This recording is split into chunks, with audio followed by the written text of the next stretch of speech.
Your potato salad poisoned everyone. Amanda's voice echoed across the park pavilion, her perfectly manicured finger pointing accusingly at me. You've ruined everything, as usual. The family gathering fell silent, all eyes turning to watch the drama unfold. I stood there stunned, holding my 4-year-old daughter Emma's hand while my 6-year-old son Jacob clutched my leg. My name is Sarah Mitchell, and for the past 8 years, I've endured my sister-in-law Amanda's attempts to exclude me from family events, but this time she'd gone too far. The annual Mitchell family picnic had been a tradition for decades. Every summer, we gather at Oakwood Park, sharing food, stories, and making memories. I had spent hours perfecting my mother's potato salad recipe, the same one she'd made for these picnics before she passed away. Now, according to Amanda, that very dish had allegedly made half the family sick. I saw her cooler sitting out all morning. Amanda continued, her voice dripping with fake concern. She probably did it on purpose, trying to get attention as usual. My brother-in-law Tom, Amanda's husband, stood behind her, nodding along while their children, pristinely dressed despite the casual setting, smirked. My husband Mike stepped forward, his face red with anger. Amanda, that's enough. Sarah's potato salad was in our cooler, which was under the pavilion all morning. No, it wasn't, Amanda insisted, her eyes gleaming with satisfaction. I saw it in the sun, right by the parking lot. Ask anyone. Before Mike could respond, a tall figure in a park ranger uniform approached our group. Excuse me, she said, her voice carrying authority. Is there a problem here? Amanda immediately switched to her sweet victim voice. Oh, Ranger Davis. Yes, several people have gotten sick from the food at our family picnic. We've identified the source, my sister-in-law's potato salad. Ranger Davis's expression remained neutral as she pulled out her notepad. That's interesting because I've been watching the situation unfold all morning. Around 8 a.m., I observed a woman in a pink sundress moving a blue cooler from under this pavilion to the parking lot area. She left it there for approximately 3 hours. Amanda's face paled slightly. She was wearing a pink sundress. I have photos, Ranger Davis continued, as part of our routine security monitoring. Would you like to see them? The silence that followed was deafening. Several family members turned to stare at Amanda, their expressions shifting from concern to suspicion. I was just trying to make more room under the pavilion, Amanda stammered, but her excuse sounded hollow even to her own ears. My mother-in-law, Martha, who had been sitting quietly until now, stood up shakily. Amanda, tell me you didn't deliberately leave Sarah's food in the sun to spoil. Of course not, Amanda protested, but her voice cracked. I was organizing things, that's all. It's not my fault if her food made people sick. Actually, Ranger Davis interjected. I have time-stamped photos showing the cooler being moved multiple times. Each time it was returned to the shade, someone in a pink dress would move it back into the sun. This occurred 4 separate times. The collective gasp from the family made Amanda take a step back. Her perfect facade was cracking, and for the first time since I'd known her, she seemed at a loss for words.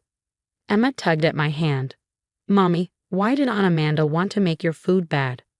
Her innocent question hung in the air, making the situation even more uncomfortable.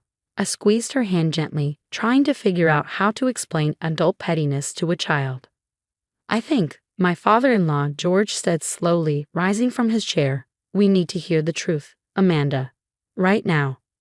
Amanda's eyes darted around the pavilion, looking for support but finding none. Even Tom had taken a step back from her, his face showing confusion and embarrassment. You don't understand, she finally burst out, her carefully maintained composure shattering. Every year, everyone raves about Sarah's potato salad. Just like moms, they say. Nobody makes it quite like Sarah. What about my contributions, my imported cheese platters, my catered desserts? The pettiness of her explanation made several people shake their heads in disbelief. Martha covered her face with her hands, while George's expression hardened. So you deliberately sabotaged Sarah's food, Mike said, his voice tight with anger, and then tried to blame her when people got sick. Do you realize how dangerous that could have been? There are children here, Amanda. Elderly people. What were you thinking? Ranger Davis cleared her throat. Given the intentional nature of this incident and the potential health risks involved, I'll need to file a report. Would anyone who consumed the compromised food please come with me? We'll need statements for our documentation.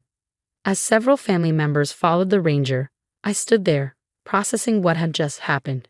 Years of snide comments, subtle exclusions, and accidental oversights had finally led to this. Amanda actively trying to harm people just to make me look bad. The family picnic was effectively over, but something else was ending too. The power Amanda had held over family gatherings through her manipulation and lies. As people packed up their belongings, many stopped to apologize to me, some sharing their own stories of Amanda's past behavior. Martha approached me last, her eyes wet with tears. "Sarah, I'm so sorry. I should have seen this coming. I should have stopped her behavior years ago." I hugged my mother-in-law, understanding that she too had been manipulated by Amanda's careful facade. "It's not your fault," I assured her. "But things will be different now." As we packed up our car, I watched Amanda and Tom leave the park, their perfect family image now tarnished by the truth. Emma helped me carefully pack away my potato salad container, still half full since no one had actually eaten from it. Amanda's plan had failed before it even started. "Next year," Mike said quietly, squeezing my shoulder, "we'll have the picnic at our house. No more politics, no more drama." I nodded, realizing that sometimes it takes a dramatic event to clear the air and reveal people's true colors. Amanda had finally overplayed her hand, and in doing so, she had lost the very thing she craved most: control over the family's perceptions. The fallout from the picnic incident spread through the family like wildfire. Over the next few weeks, more stories about Amanda's manipulations began to surface as relatives finally felt free to speak up. My phone buzzed with a text from Cousin Beth. "Remember last Christmas when Amanda claimed your kids broke her expensive vase? My daughter saw her knock it over herself and blamed Jacob." Similar revelations kept coming. Aunt Susan admitted that Amanda had told her my family couldn't attend her anniversary party because we had COVID, a complete lie. Uncle Peter revealed that Amanda had convinced him not to hire my catering service for his daughter's graduation, claiming we had given people food poisoning at another event. One evening, while Mike and I were putting the kids to bed, Martha called in tears. "Sarah, I need to tell you something," she said, her voice shaking. "I've been going through old emails, and I found messages from Amanda. She's been intercepting party invitations, changing dates and times before forwarding them to you." I sat down on our bedroom chair, processing this new information. That explains why we always seem to show up at the wrong time or miss events entirely. "There's more," Martha continued. "She's been telling everyone that you deliberately exclude yourself from family gatherings because you think you're better than us." Sarah, I feel horrible for believing her. Mike, seeing my expression, took the phone. "Mom, it's not your fault. Amanda's been manipulating everyone for years." After the call, Mike held me as I finally let myself cry. Not from sadness, but from relief. Years of feeling like an outsider, of wondering why we always seem to miss the mark with family events. It all made sense now. The next morning, while I was helping Emma with her breakfast, our doorbell rang. It was Tom, Amanda's husband, looking uncomfortable in his business suit. "Can we talk?" he asked, shifting from foot to foot. I let him in, curious about what brought him to our house so early. The kids were excited to see their uncle, but I sent them to play in the living room while Tom and I sat at the kitchen table. "Amanda's not doing well," he started, staring into the coffee I'd offered him. "The park ranger's report went to her employer. She's been suspended from her job at the children's hospital. They take food tampering very seriously." "I would hope so," I replied, keeping my voice neutral. "She could have seriously hurt someone." Tom ran his hands through his hair, looking suddenly older. I knew she was competitive about family stuff, but this, I never thought she'd go this far. Our kids are asking questions I can't answer. I thought about Tom and Amanda's children, only slightly older than mine. They'd always been taught to look down on their cousins, to maintain their mother's illusion of superiority. "The thing is," Tom continued, "Amanda's been ordered to take counseling sessions. The therapist thinks this goes deeper than just family rivalry. She's always been obsessed with being perfect, with controlling everything. When your potato salad became the family favorite after your mother passed away." He trailed off. "It reminded her she couldn't control everything," I finished for him. Tom nodded. "She's asking to apologize to you, but I wanted to check first. Would you be willing to hear her out?" I stirred my coffee, thinking about it. "Tom, I'd appreciate you coming here, but I need time. This isn't just about the picnic. She's been systematically trying to isolate my family for years. I understand, he said, standing up. For what it's worth, I'm sorry. I should have seen it sooner. After Tom left, I found Mike in his home office, already on a call with Martha. They were discussing the upcoming family reunion, traditionally held at Amanda and Tom's house. We need a new location, Martha was saying. Somewhere neutral. Mike caught my eye. What about the lake house? It's big enough for everyone. The lake house had been my mother's. She left it to Mike and me, but we rarely used it for family events because Amanda had always insisted her house was more suitable. That's perfect, Martha said. A fresh start. Over the next few days, as word spread about the new reunion location, relatives began reaching out. Many offered to help with preparations, sharing stories about how Amanda had discouraged them from visiting the lake house in the past. She told us you didn't want guests there, my cousin Jenny admitted. Said it brought up too many painful memories of your mom. Each revelation reinforced what we now knew. Amanda's manipulation hadn't just affected us. It had reshaped the entire family's dynamics. One afternoon, while sorting through old photos for the reunion, Emma found a picture of Amanda at our wedding. In it, she was scowling at me while everyone else smiled at the camera. "Mommy, why was Aunt Amanda always mad at you?" she asked. I sat with my daughter, choosing my words carefully. Sometimes, honey, people have a hard time seeing past their own feelings. Aunt Amanda was so focused on being the best that she forgot how to be family. Is that why she made your food bad at the picnic? Yes, sweetie, but you know what? Making other people look bad doesn't make you better. It just makes you lonely. Emma thought about this, her small face serious. Like when Lisa at school said my drawing was ugly so everyone would like hers better. Exactly like that, I said, hugging her. But remember how the class ended up liking both drawings once Lisa apologized? Emma nodded. Will Aunt Amanda say sorry too? I looked at the wedding photo, at Amanda's scowl among all the smiles. I hope so, honey. Sometimes it takes people a while to learn these lessons. That evening, as Mike and I prepared dinner, he noticed me looking through more old family photos. What are you thinking? He asked, wrapping his arms around me. About how much time we've lost to Amanda's games, I said. All the family moments that could have been different. Mike kissed the top of my head. Then let's make new memories, better ones. Looking at our kids playing in the backyard, I realized he was right.